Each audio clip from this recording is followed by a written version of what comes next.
आहे. त्यानंतर मी BA केलं इंटरनॅशनल रिलेशन्स मध्ये आणि आता करंटली माझी degree MBA from MIT Pune. ठीक आहे. हे शिक्षण केल्यानंतर थ्रू आउट फर्स्ट क्लास आहे, तर जॉब कुठेही मला आहे नाही असं नाहीये. ॲज वेल ॲज मी UPSC प्री क्लिअर केलेलं, मेन्स दिलेले. जोपर्यंत माझे वडील होते टिल 2021 एप्रिल 2021 मी बिझनेस मध्ये आलेलो का तर मला एक रुमॅटॉइड आर्थरायटिस, बऱ्याच लोकांना माहिती असेल, काही लोकांना माहित नसेल. रुमॅटॉइड आर्थरायटिस मध्ये ते पूर्ण सांधे जाम होऊन जातात आपले.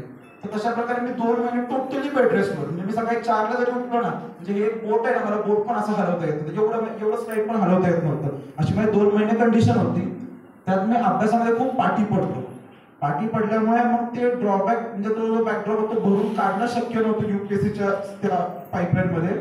त्यामुळे वडील म्हटलं शिफ्ट टू बिझनेस कडे, कारण की आधीपासून त्यांचं म्हणणं होतं बिझनेस मध्येच आपल्याला यायचं आहे, कारण माझं अख्खं कुटुंब व्यवसायातच आहे, काही ना काही त्यांचा व्यवसाय आहे, कोणी जॉब करत नाही आमच्या कुटुंबामध्ये.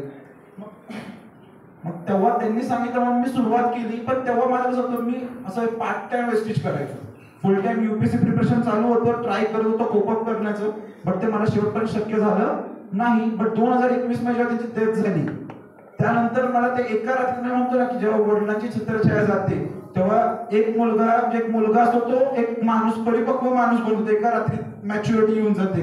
सेम तीच गोष्ट घडली. अग्नी देऊन वडिलांना घरी आलो, आई रडत होती.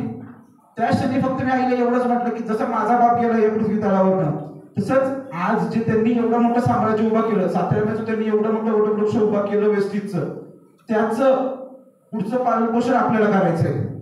आईला मला उभं राहायचं होतं. त्या कारणाने मी वेस्टेजमध्ये सुरुवात केली आणि त्याच्यानंतर मी जे स्वतः हे केलं, तर अचिव्हमेंट म्हणाल तर जे काय आहे ते त्यांची देण आहे. पण जर माझं म्हटलं तर त्यांच्या देणला मी कुठे काही सपोर्ट लावला, मी काही हातभार लावला, तर त्यांचं एक स्वप्न होतं की आपल्या टीम मध्ये मॅक्झिमम लोक फॉरेन ट्रिप्सला जावावीत, हे त्यांचं एक स्वप्न होतं. आता रिसेंटली थायलंड ट्रिप झाली आपली, त्या थायलंड ट्रिपला माझ्या टीम मध्ये 41 लोक टोटली होती. आणि अजून एक सांगतो की नेक्स्ट 2026 दिवाळीची 2026 ची असेल, तोपर्यंत माझ्या टीम मध्ये अजून 3 लक्झरी, आता तर आहेच एक, पण अजून 3 लक्झरी कार्स येतील. आणि याच्याबरोबर बाकी साऱ्या ज्या अचिव्हमेंट्स आहेत फॉरेन ट्रिप्स या भरपूर साऱ्या प्रमाणात होतील. आणि VLCचं एक महत्व आहे की जेवढे तुमच्या टीममध्ये प्लान प्रेझेंटर बनतील तेवढा तुमचा बिझनेस ग्रो होणार आहे. जेवढे प्लान प्रेझेंटर तेवढा तुमचा बिझनेस ग्रो होणार आहे, कारण तुमची ते लिडरशिप क्वालिटी तयार झालेली आहे, ते लीडर्स तुमचे इथे डेव्हलप झालेले आहेत.